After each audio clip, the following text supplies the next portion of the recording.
एक आदमी के दो पुत्र थे, राम और श्याम।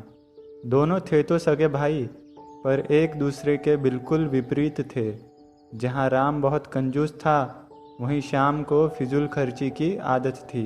घर वालों ने दोनों को समझाने के बहुत प्रयास किए, पर ना राम अपनी कंजूसी छोड़ता और ना ही श्याम अपनी फिजूल खर्ची से बाज आता। एक बार गांव के करीब ही एक सिद्ध महात्मा का आगमन हुआ। राम और श्याम के पिता ने सोचा, क्यों ना उन्हीं से इस समस्या का समाधान पूछा जाए। और अगले ही दिन वे महात्मा जी के पास पहुँचे। महात्मा जी ने ध्यानपूर्वक उनकी बातें सुनी और अगले दिन दोनों पुत्रों को लेकर आने को कहा। पिताजी तय समय पर पुत्रों को लेकर पहुंच गए।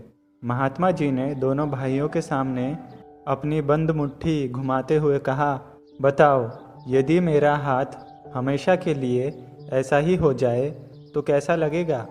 दोनों भाई ने कहा, ऐसे में तो ऐसा लगेगा जैसे कि आपको कोढ़ का बीमार हो गया है। महात्मा जी ने अपनी खुली हथेलियां दिखाते हुए पूछा, अच्छा, अगर मेरे हाथ हमेशा के लिए ऐसे ही हो जाएं, खुली के खुली ही रह जाएं, तो कैसा लगेगा? दोनों भाई बोले, जी तब भी यही लगेगा कि आपको कोढ़ का बीमार हो गया है। तब महात्मा जी ने गंभीरता से कहा, पुत्रों, यही तो मैं तुम्हें समझाना चाहता हूँ। हमेशा अपनी मुट्ठी बंद रखना यानी कंजूसी दिखाना, या हमेशा अपनी हथेली खुली रखना यानी फिजूल खर्ची करना एक तरह का कोढ़ ही तो है।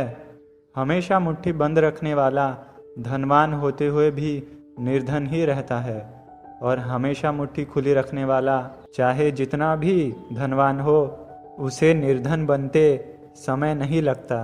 सही व्यवहार है कि कभी मुट्ठी बंद रहे तो कभी खुली, तभी जीवन का संतुलन बना रहता है। दोनों भाई महात्मा जी की बात समझ चुके थे।